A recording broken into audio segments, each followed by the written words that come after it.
All right. Before we get into our notes, we're going to do a little bit of review on some things. The top part of the fraction is called the numerator.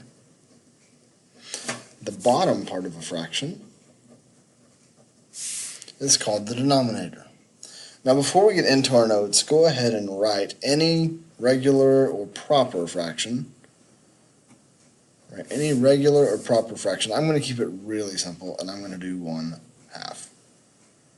1/2. Okay, so now I have that. We're going to follow the instructions for the following decimal. We're going to write this in words on the line, which is what we've been doing in class. So this is 25. And remember, we always say and for the decimal. If you want to put a decimal right there so you remember, go ahead and do that. And 190 thousandths. Okay, and we're going to review place value real quick using that number. The 2 is in the. Go ahead and pause the video and see if you can do this on your own, and then restart again. The 2 is in the tens place. The 5 is in the ones place.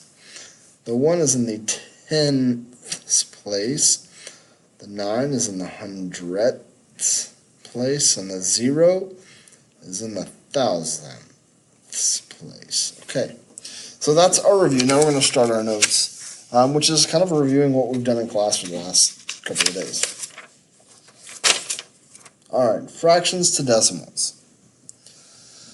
In order to turn a fraction into a decimal, you divide the numerator by the denominator. Okay, using the fraction that you wrote on the previous page, I used 1/2. We're going to change it into a decimal. So I'm going to go ahead and write it right here, 1/2, and then I'm going to draw my house. Top dog gets the house outside. And we're just practicing converting fractions to decimals. 2 does not go into 1. I'm going to add my decimal and a couple of zeros and bring my decimal up. 2 will go into 10 5 times. So my answer is 0.5 or 5/10. Okay, now the notes say we're going to use the Nearpod, but we're not using the Nearpod this time. I'm going to give you a couple of fractions to convert, and you are going to convert them showing your work, even if you know what they are automatically. So we are going to do 9/12 and 5/6. Okay, take a minute and work on those. If I were you, I would simplify this before I even do anything else with it. So that would be 3/4. So 3 would go in the house, 4 would go outside. I know that 4 does not go into 3. 4 goes into 30 7 times.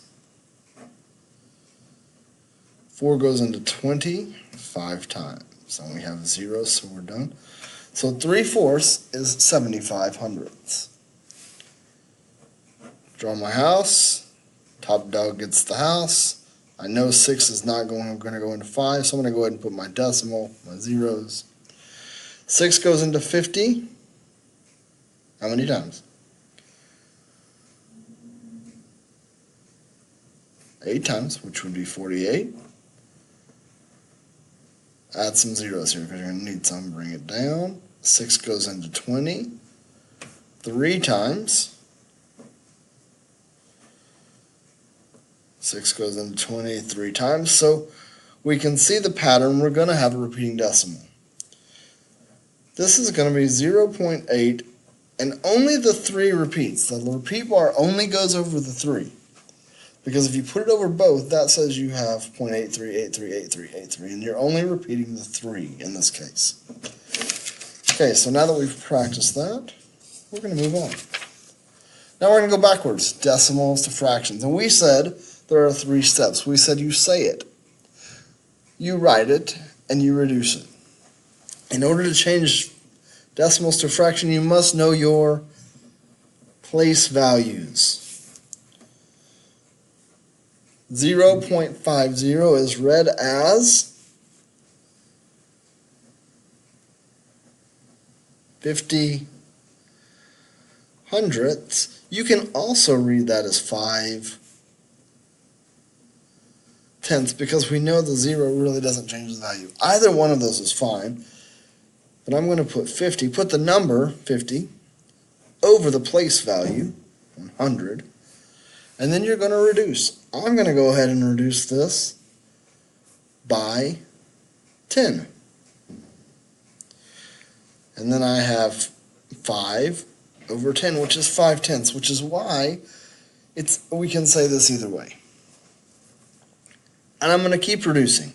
I'm going to reduce by 5 this time. And I get 1/2. So my fraction is 1/2. Okay. And I got a little ahead of myself. That's okay. If you did too. We're going to go over what GCF is. GCF is greatest common factor. So we're going to use the greatest common factor. If I had used 50, which would be the greatest common factor of 150, I would have only had to reduce 1 time instead of 2. So the benefit to using the greatest common factor is that you have to reduce fewer times. We're going to convert these to fractions. 25 hundredths. So I'm going to put 25 over 100. You can pause the video and do it yourself, see how you do. My greatest common factor is 25, so I'm going to reduce by 25, and that gives me 1/4. I can use 40 hundredths or 4 tenths. Okay, my greatest common factor is 20, so I'm going to reduce this by 20, and I get 2/5. This is 125 thousandths. And that's kind of a big number. I'm not sure what my greatest common factor is, but I know 25 will go into both of them, so let's use 25. 25 will go in to 125 5 times, and it will go into 1,040 times. Oh, but 25 was not my greatest common. I can still reduce this by 5. And I get 1/8. So it's okay not to use the greatest common factor. You're just going to have to reduce again. Next, we're going to look at decimals to percents and percents to decimals. And we're going to use the Dr. Pepper method like we used in class. So before we start, go ahead and put your decimal in the D so we remember, and put your percent sign in the P so we remember that that's what those stand for. And we're going to fill in the blanks. You just move the decimal 2 places every time. That will never change when you're changing from a decimal value to a percent or a percent to a decimal value. We call this method the Dr. Pepper method. Okay. Decimal value to a percent, move the decimal 2 places to the right. So we start with our decimal value, we move it over, and we get 45%.